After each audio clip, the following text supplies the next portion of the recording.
사랑하는 성도님들, 오늘 아침 여러분의 마음은 어떠십니까? 혹시 이런 고민들로 마음이 무거우신 분들이 계십니까? 아무리 예수님을 믿어도 내 성격이 바뀌지 않는다. 화가 나면 여전히 참지 못하고 폭발해버린다. 미워하지 말아야 한다고 하는데 마음속 미움이 사라지지 않는다. 질투하지 말아야 한다고 하는데 남을 질투하는 마음이 계속 생긴다. 아무리 노력해도 내 마음이 깨끗해지지 않는다. 이런 생각들로 힘들어하시는 분들이 많으실 겁니다. 정말 그렇지 않습니까? 어떤 분들은 아예 포기하고 계실지도 모릅니다. 내 성질은 이제 고쳐지지 않나봐. 몇 번 고쳐보려고 애도 써봤는데 다시 원위치로 돌아왔어.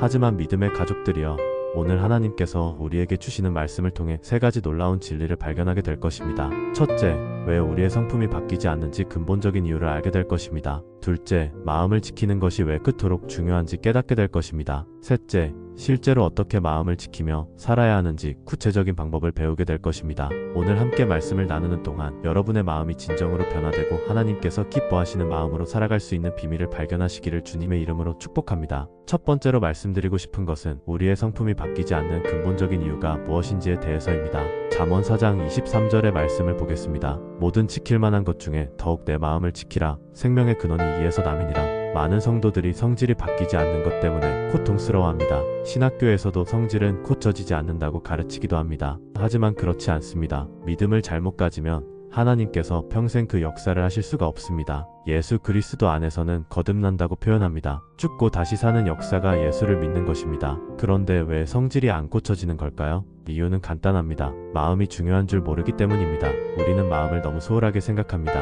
외모에는 그렇게 신경을 쓰면서 말입니다. 집 밖으로 나갈 때 외모에 얼마나 신경을 씁니까? 화장도 하고 옷도 잘 챙겨 입고 머리도 단정하게 하고 나갑니다. 그런데 마음은 그냥 내버려 둡니다. 마음에는 화가 가득하고 엉뚱한 상상들, 욕심들, 거짓, 교만한 마음을 그냥 가지고 있으면서도 외모만 깨끗하면 사람들 앞에 나서고 예배에도 참석합니다. 그런 경험 있으십니까? 마음은 엉망인데 겉모습만 멀쩡하게 꾸미고 교회에 나간 적이? 이것은 마치 위에는 멀쩡한 옷을 입고 아래는 잠옷을 입고 나온 것과 같습니다. 세상에 그보다 더 창피한 일이 어디 있겠습니까? 우리의 마음이 얼마나 더러운 곳인지를 알아야 합니다. 사람들의 눈에 보이지 않아서 그럴 뿐이지 우리 마음은 말할 수 없이 더럽습니다. 예레미야 17장 9절의 말씀입니다. 만물보다 거짓되고 심히 부패한 것은 마음이라 누가 능히 이를 알리어. 지금 내 마음이 그렇게 더럽고 부패해 있다는 것입니다. 마음의 중심을 보시는 하나님께서 보시기에는 어떤 꼴일까요? 침 흘린 자국 그대로, 눈곱은 그대로, 머리는 까치머리 그대로 그렇게 하고는 밖으로 나다니고 있는 것과 같습니다. 하나님께서 보시는 눈에는 기가 막힌 모습입니다.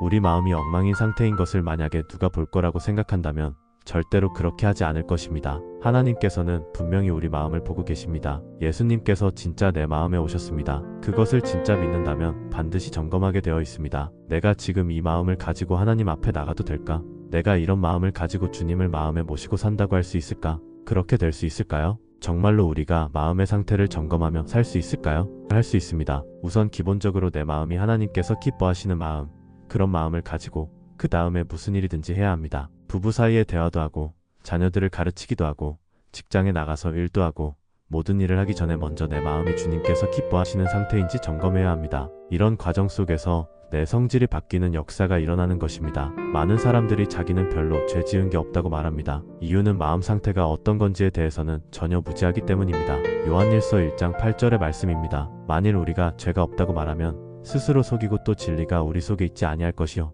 우리는 실제로 간음을 저지르지 않으면 간음하지 않았다고 생각합니다. 사람을 죽이지 않으면 살인하지 않았다고 생각합니다. 도둑질을 하지 않으면 도둑질하지 않았다고 생각합니다. 그런데 우리 주님은 다르십니다. 마음의 음욕을 품으면 이미 간음했다고 하십니다. 마음속에 다른 사람을 미워하는 마음을 품으면 사람 죽인 것과 똑같다고 하십니다. 다른 사람이 가지고 있는 것을 탐내면 그건 도둑질한 것과 같다고 말씀하십니다. 하나님께서는 우리의 마음이 어떠냐 하는 것을 더 중요하게 보십니다. 이것을 우리가 똑같이 받아들여야 합니다. 그러니까 내가 마음으로 엉뚱한 생각을 하고 잘못을 품으면 실제로 그와 같은 일을 한 것과 똑같다고 생각해야 합니다. 그래야 여러분이 마음을 조심하게 됩니다. 해낼 수 있을까요? 정말로 우리가 이렇게 마음을 지키며 살 수 있을까요? 두 번째로 말씀드리고 싶은 것은 마음을 지키는 것이 왜 그토록 중요한지에 대해서입니다. 한 집사님의 이야기를 들려드리겠습니다. 홀로 되신 어머니가 아들 하나를 바라보며 사셨습니다. 그 아들이 참 얌전하고 모범생 같았습니다.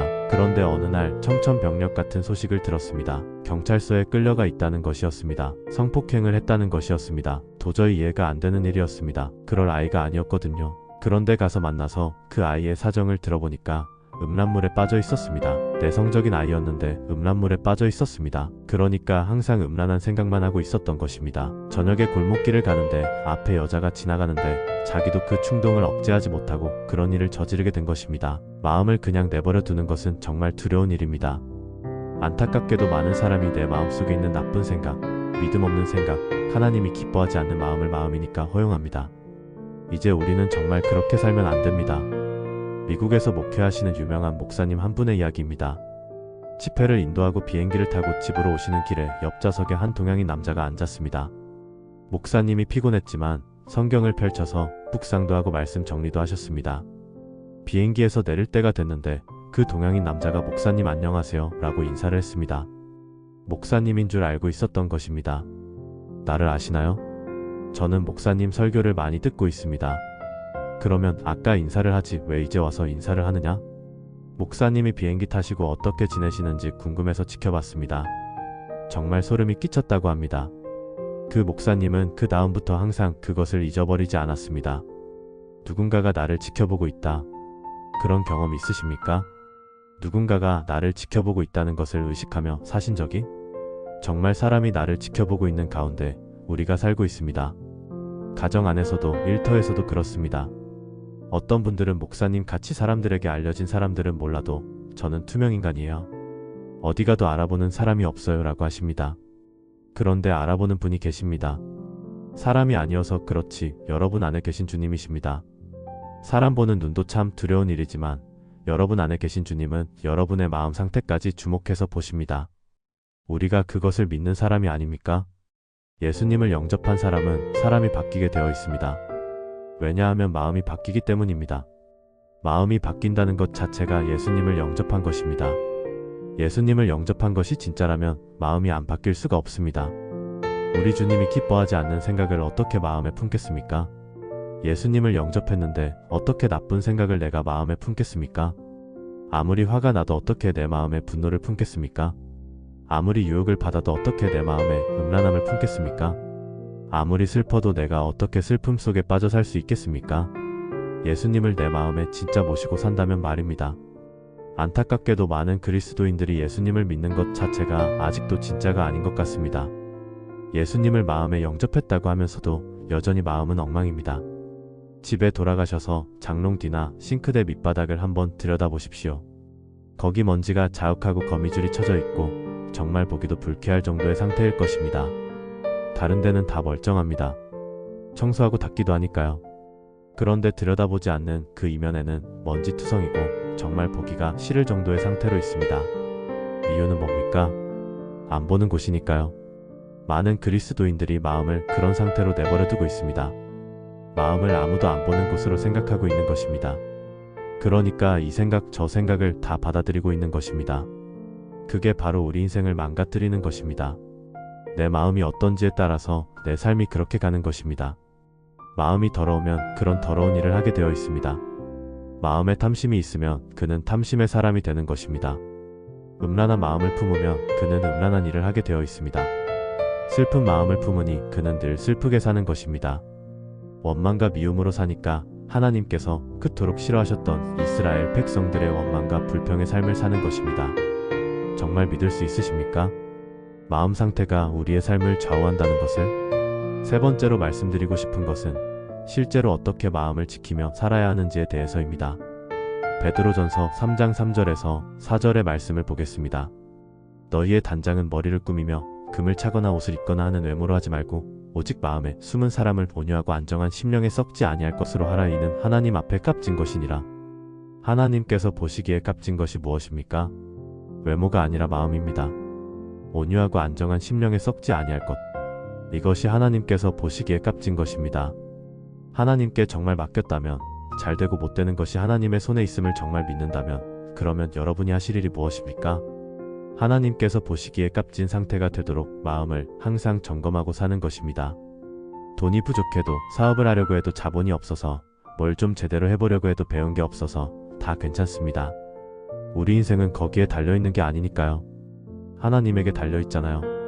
내 삶은 하나님에게 달려있습니다. 그러면 하나님께서 값지게 보시는 것이 내 마음이라 했으니 이제 무슨 대학에 들어가서 학위를 받아야 되는 것도 아니고 어디 가서 돈을 많이 모아 가지고 와야 되는 것도 아닙니다. 내가 내 마음을 단정하게 하는 것입니다. 품지 말아야 할 생각은 항상 내가 제거해버리고 하나님께서 기뻐하실 마음 상태로 항상 사는 것입니다. 이제는 여러분들의 마음을 아무도 안 보는 곳이라고 생각하지 말아야 합니다. 너무나 중요하신, 내 생명보다 더 소중하신 그분이 지금 내 마음에 와 계시는 것입니다. 에스겔 11장 19절에서 20절의 말씀을 보겠습니다. 내가 그들에게 한 마음을 주고 그 속에 새 영을 주며 그 몸에서 돌같은 마음을 제거하고 살처럼 부드러운 마음을 주어 내 율례를 따르며 내 규례를 지켜 행하게 하리니 그들은 내 백성이 되고 나는 그들의 하나님이 되리라. 지금 이 일이 예수 그리스도 안에서 우리 모두에게 이루어져 있습니다. 하나님께서 우리에게 하실 가장 중요한 일은 마음을 뒤집어 놓는 것입니다. 여러분이 그 은혜를 받고 있는 것입니다. 그 예수님이 여러분 안에 와 계십니다. 고린도후서 1장 22절의 말씀입니다. 하나님이 우리에게 인치시고 보증으로 성령을 우리 마음에 주셨느니라. 엄청난 기적이 지금 우리 가운데 일어나고 있는 것입니다. 여러분 한 사람 한 사람이 정말 믿어지지 않는, 상상할 수 없는 기적의 주인공들입니다. 여러분의 마음에 성령이 임하여 계신 사람들입니다. 그런데 그 사실이 귀하게 여겨지지 않고 그것을 소중하게 여기고 감사해야 하지 않으니까 성령께서 마음에 오셨지만 역사하실 수가 없는 것입니다. TV에서 보여지는 영상들, 뉴스에서 들은 것, 지나가다가 사람들이 한 말, 마음을 쓰레기통이라고 생각하는지 이것저것 가리지도 않고 다 마음에 받아들입니다. 그러니까 우리 안에 계신 성령께서 근심하실 수밖에 없는 것입니다. 이제는 제발 그렇게 살지 말아야 합니다. 보고 듣는 것 정말 조심해야 합니다. 해낼 수 있을까요? 정말로 우리가 마음을 지키며 살 수 있을까요? 할 수 있습니다. 하지만 구체적인 방법이 필요합니다. 마음을 지키는 가장 좋은 방법은 말씀으로 채우는 것입니다. 골로새서 3장 16절의 말씀을 보겠습니다. 그리스도의 말씀이 너희 속에 풍성히 거하여 모든 지혜로 피차 가르치며 권면하고 시와 찬송과 신령한 노래를 부르며 감사하는 마음으로 하나님을 찬양하고. 여기 주목할 말씀이 그리스도의 말씀이 너희 속에 풍성히 거하여입니다. 이것을 오늘 말씀 기도로 붙잡으십시오. 하나님의 말씀이 내 마음속에 풍성하면 그러면 완벽하게 마음을 지킨 것입니다. 여러분의 속에 끊임없이 일어나는 더럽고 악한 생각들, 하나님께서 기뻐하지 않는 생각을 떨쳐버리려고 애를 써보신 분들은 아마 다 경험하실 것입니다. 너무 어렵다는 것을 말입니다. 품지 말아야 할 생각 버리는 것이 너무 어렵습니다. 그때 예수님께서 어떻게 하셨는지를 생각해야 합니다. 마귀가 예수님에게 3번씩이나 유혹했을 때 이기셨습니다. 우리도 똑같이 해야 하는 것입니다. 말씀으로 대적하는 것입니다. 말씀을 암송하는 것입니다. 어느 교회 목사님은 교회 안에 중직을 세울 때, 권사님과 장로님을 세울 때 성경 69절을 암송해야 세우는 교회 규정을 만드셨습니다.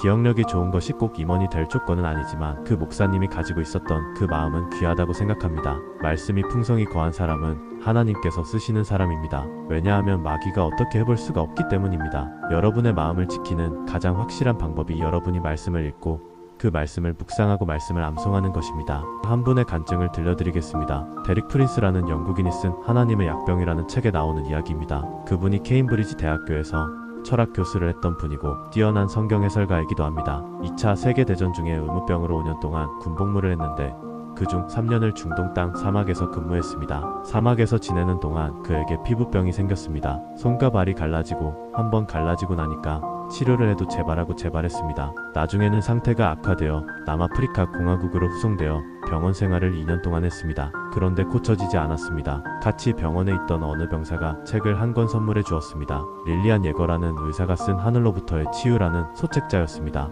그 소책자의 내용 중에 하나가 하나님이 말씀으로 우리를 치료하신다는 것이었습니다. 잠언 4장 20절에서 22절의 말씀이었습니다. 내 아들아, 내 말에 주의하며 내가 말하는 것에 귀를 기울이라. 그것을 내 눈에서 떠나게 하지 말며 내 마음속에 지키라. 그것은 얻는 자에게 생명이 되며 그 온 육체의 건강이 됨이니라. 이 말씀이 그의 마음에 확 꽂혔습니다. 하나님의 말씀을 주의하여 듣고 귀를 기울이고 항상 그 말씀에서 떠나지 않게 하며 마음속에 지키면 온 육체의 건강이 되리라. 그래서 그는 이것을 하나님의 약병이라고 불렀습니다. 하나님의 말씀이 약이라는 것입니다. 그때부터 그가 성경을 읽기 시작했습니다. 그는 의무병이었기 때문에 사람들에게 약을 처방해 줄 때 식사 후 30분 지나서 약을 드세요 라고 처방해 주었습니다. 그래서 그는 항상 식사하고 나면 성경을 보았습니다. 왜냐하면 이게 약이니까, 밥을 먹었으니까 이제 약을 먹어야 되잖아요. 이런 마음으로 그는 정말 열심히 성경을 읽었습니다. 성경을 읽어가면서 하나님께서 정말 말씀으로 자기를 치유하시는 경험을 하게 되었습니다. 피부병이 깨끗하게 나았습니다. 본인 스스로가 이해가 안 될 정도였습니다. 말씀을 계속 묵상하고 말씀을 품고 살았는데 병원에서 약을 써도 안 되고 어떤 처치를 해도 차도가 없던 피부병이 싹 나았습니다. 그가 그러고 난 다음에 정말 성경책이 너덜너덜해질 정도로 그렇게 성경을 읽었습니다. 그러면서 그가 깨달았습니다. 하나님께서 말씀을 통해서 우리를 치료하는 데는 4가지 중요한 지침이 있다는 것을 말입니다. 하나는 하나님의 말씀에 항상 주의해야 한다는 것입니다. 그리고 하나님께서 이르는 말씀을 항상 귀를 기울여서 들어야 된다는 것입니다. 그리고 내 말을 내 눈에서 떠나지 않게 하라, 항상 말씀을 보라는 것입니다. 그리고 그 말씀을 마음속에 지키라는 것입니다. 그래서 그는 정말 그렇게 했습니다. 그리고 자기만 그런 게 아니고 옆에 건강 때문에 어려움을 당하는 동료 병사들에게 권했습니다. 이게 하나님의 약이야. 너도 한번 해봐. 그랬더니 따라서 하는 사람이 있었는데 그도 깨끗하게 나음을 받았습니다. 한 일이라고는 계속 말씀을 묵상하고 말씀을 품고 산 것밖에 없었습니다. 몸만 고침을 받은 게 아니고 성령 체험을 하고 십자가를 지신 주님에 대하여 눈이 열렸습니다. 은혜의 눈이 완전히 열렸습니다. 그래서 그가 군을 제대하고 목사가 되었습니다. 그가 체험했던 그대로 사람들에게 성경 말씀이 당신의 병을 치료합니다. 말씀이 치료합니다. 당신이 할 일은 말씀을 보는 것입니다.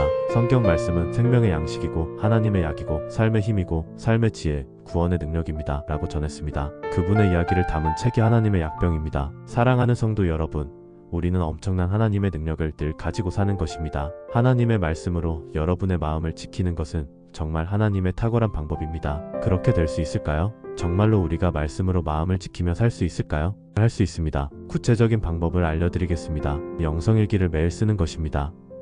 이유는 내 마음을 지키기 위해서입니다. 하루 동안 마음이 얼마나 많이 복잡하게 바뀌는지 모릅니다. 만약에 영성일기를 쓰지 않았다면 정리하지 않은 채로 그날을 보냈을 것입니다. 그렇게 일주일을 보내고 그렇게 한 달을 보내고 그렇게 2달을 보낸다면 어떻게 되겠습니까? 예수를 믿고도 하나님의 역사가 없는 좌절이 오는 것입니다. 그런데 매일 영성일기를 써야 되니까 그날 내가 이런 마음까지면 안 되지, 내가 지금 정상이 아니구나, 내가 또 왜 이러고 있지, 그래서 그날 마음이 바뀝니다. 그리고 다시 말씀을 붙잡습니다. 한 일은 그거밖에 없습니다. 우리가 할 수 있는 것도 그거밖에 없습니다. 마음을 지키는 것입니다. 품지 말아야 될 생각을 버리는 것이 너무 어렵다고 경험하신 분들이 계실 것입니다. 그때 예수님께서 어떻게 하셨는지를 생각해야 합니다. 마귀가 예수님에게 3번씩이나 유혹했을 때 예수님께서 어떻게 이기셨습니까? 말씀으로 이기셨습니다. 기록되었으되라고 하시면서 말씀으로 대적하셨습니다. 우리도 똑같이 해야 합니다. 말씀을 암송해야 합니다. 마음을 지키는 가장 확실한 방법은 여러분이 말씀을 읽고 그 말씀을 묵상하고 말씀을 암송하는 것입니다. 사랑하는 성도님들, 오늘 이 시간에 여러분이 주님 앞에 나아가 여러분의 마음을 깨끗함을 받고 가시기를 바랍니다. 그리고 그 마음을 계속 지켜가시기를 바랍니다. 말씀을 붙잡으십시오. 마음을 지키는 가장 확실한 방법입니다. 사랑하는 믿음의 가족들이여, 오늘 이 말씀을 통해서 4가지를 기억하시기 바랍니다. 첫째, 우리의 성품이 바뀌지 않는 이유는 마음이 중요한 줄 모르기 때문이라는 것입니다. 외모에는 그렇게 신경을 쓰면서 정작 하나님께서 보시는 마음은 소홀히 여기고 있습니다.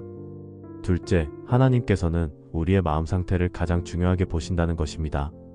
마음에 품은 생각이 실제 행동과 똑같다고 보십니다. 셋째, 예수님을 진정으로 영접했다면 마음이 바뀌지 않을 수 없다는 것입니다. 성령께서 우리 마음에 계시기 때문입니다. 넷째, 마음을 지키는 가장 확실한 방법은 하나님의 말씀으로 채우는 것입니다. 말씀을 읽고 묵상하고 암송할 때 마음이 지켜집니다. 혹시 지금까지 마음을 소홀히 여기며 사신 분이 있으시다면 오늘부터는 달라지시기를 바랍니다. 여러분의 마음이 하나님께서 거하시는 성전임을 기억하십시오. 그 마음을 항상 깨끗하게 지키시기를 바랍니다.